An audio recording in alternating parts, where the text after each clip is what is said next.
Ei, sema Bordeaux, ma non pas per fare turismo. Sema la Meca, aquel ustalas que faz encontrar d'artistes de totes los camps.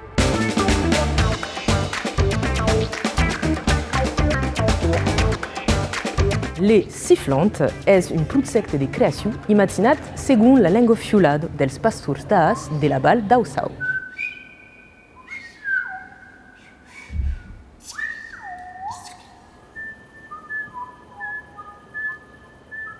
On travaille actuellement à la Meca, donc on est accueilli par l'OHARA donc dans le Grand Théâtre de la Meca de Bordeaux pour travailler sur un projet de création entre spectacle vivant et musique qui traite des rapports entre le corps, les sifflements et les milieux. Donc quand on dit milieu, les milieux naturels bien sûr. Ok, très bien, donc c'est le début de la présentation. Merci à tous d'être là.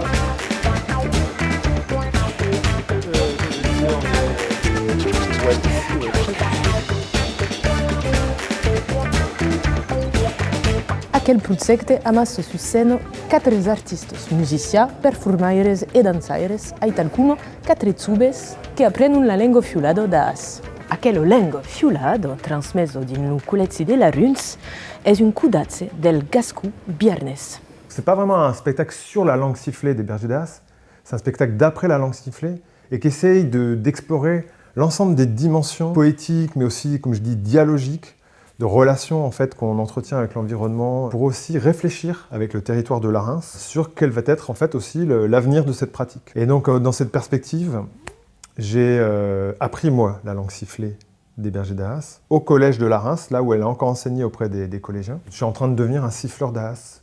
Je ne parle pas occitan, je m'en excuse, mais j'apprends la langue en même temps que j'apprends à la siffler. Et l'ensemble de l'équipe du plateau de ce spectacle, ils vont aussi devenir des siffleurs d'As. Donc c'est une sorte d'aller-retour entre le territoire, ce qui se passe d'un point de vue patrimonial et vivant, et nous, notre projet artistique.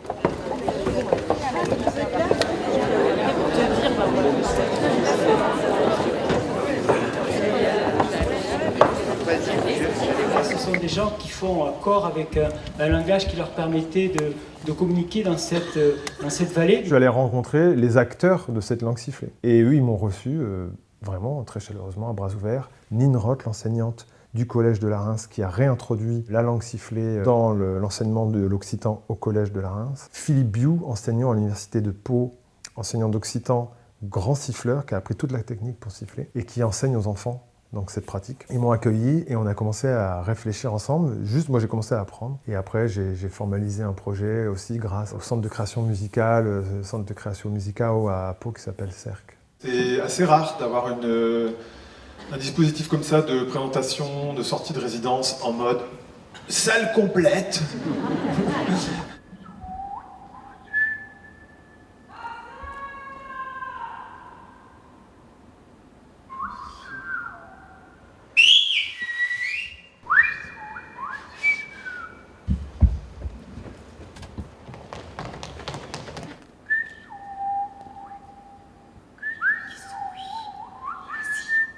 J'ai aussi imaginé qu'il y aurait une autre version de cette pièce qui se déroule in situ, dans le paysage, où là on exploiterait donc, les propriétés acoustiques du milieu, la possibilité de se cacher dans le milieu. Donc il y a des scènes qui seront plus faciles à mettre en œuvre, par exemple in situ, que dans le théâtre. Là aujourd'hui vous avez vu une scène où il y a une partie des interprètes qui se cachent derrière des portes, qui se cachent derrière des fauteuils de spectacle. In situ, ce jeu de cache-cache, il prend un autre sens, il prend une autre dimension bien sûr. Seguissets les actualitats dels artistes presents sus l'empont et tenez-vous al fiel de les dates siguientes d'aquel moment poétique, les Sifflantes.